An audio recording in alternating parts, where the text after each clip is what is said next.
Salut! În clipul de azi vă prezint un unboxing al unui colet primit de la artificii.eu. Haideți să vedem ce conține. Primul produs din colet e un pachet de petarde aligator. Fiecare are 8 grame, iar cutia conține 10 bucăți. Și acum avem o artifice single shot numită Banana, cu un efect superb. Avem din nou artifice Banana, dar de data asta cu un efect diferit față de prima. Următoarele sunt Black Widow, 20 de bucăți, arată bine, sunt bine ambalate și par să ofere un efect decent pentru dimensiunea lor. Acum avem White Smoke, o fumigenă albă cu o durată de aproximativ 60 de secunde. Rodless Rocket Artificii, tip single shot, mai multe într-un singur set. Acum urmează ceva mai special, o baterie cu 16 focuri.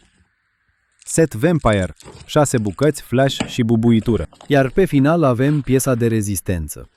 O baterie cu 49 de focuri și un design inspirat din filmul Avatar. Arată spectaculos și promite un show pe măsură. Acesta a fost unboxing-ul de astăzi. Sper că v-a plăcut. Produsele sunt de pe artificii.eu. Ne auzim data viitoare.